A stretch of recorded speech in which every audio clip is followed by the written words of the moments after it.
বিসমিল্লাহিররহমানিররহিম। আসসালামু আলাইকুম। আজকে আজকে রান্না করব মলাই মাছ দিয়ে ডাঁটা, তাজা তাজা ডাঁটা আর তাজা একবার ফ্রেশ পুকুরের মলাই মাছ। এজন্য শুকনো মরিচ, কাঁচামরিচ আর রসুন একত্রে বেটে নিচ্ছি।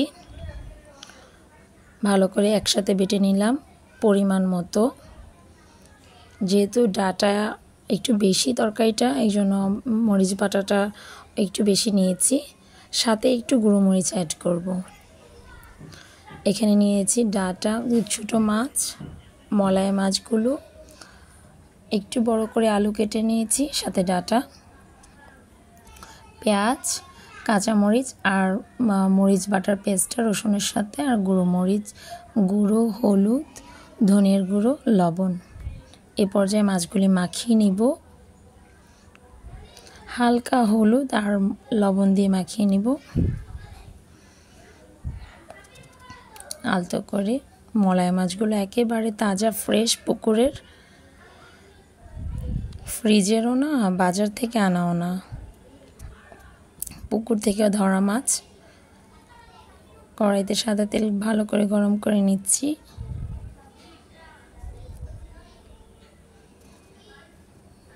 তেলটা গরম হতে হতে এই পাশ দিয়ে পাশেই মাছ ভেজে নিচ্ছিলাম। দিয়ে দিব পেঁয়াজগুলো,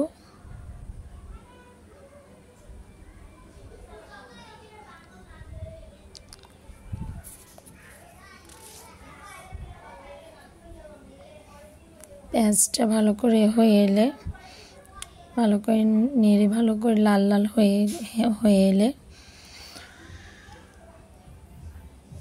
পর্যন্ত অপেক্ষা করব। সাথে বাটা মরিচটা, মরিচ, রসুন, কাঁচামরিচের পেস্টটা দিয়ে দিব, দিয়ে আরও কিছুক্ষণ ভেজে নিব।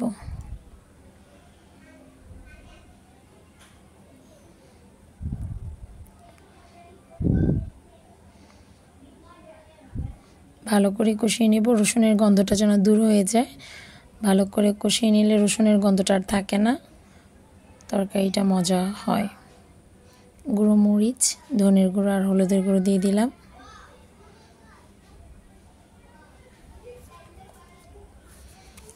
একটু গরম ঝোল দিয়ে দেব কষানোর জন্য। মশলাটা এতক্ষণ ভাজা হয়েছে, দেখেন কি সুন্দর কালার হয়েছে, তেলটা আলাদা হয়ে গেছে, তার মানে কষানো হয়ে গেছে আমার মশলাটা। এখন ডাঁটাগুলো দিয়ে দিব।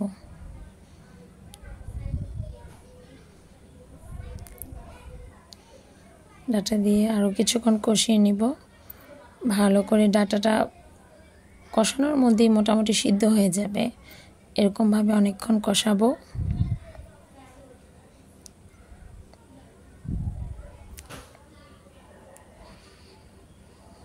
আলু ডাঁটার সাথে কম্বিনেশনটা খুবই ইন্টারেস্টিং, একে অপরের সাথে যেন ওতপ্রোতভাবে জড়িত। আলু ছাড়া ডাঁটা রান্না করলে ভালো লাগে না। আপনাদের কেমন লাগে জানাবেন। এখন কষানো শেষ হয়ে গেছে, ঝোলটা দিয়ে দিয়েছি। ঝোলটাও বলক আসার পরে তারপর মলাই মাছগুলি দিয়ে দিলাম। পর দিয়ে বেশি নাড়া যাবে না, নইলে কাটা কাটা হয়ে যাবে। হয়ে গেল আজকে আমার মলাই মাছের তরকারি ডাঁটা দিয়ে। কেমন হয়েছে জানাবেন। Thank you for watching my video.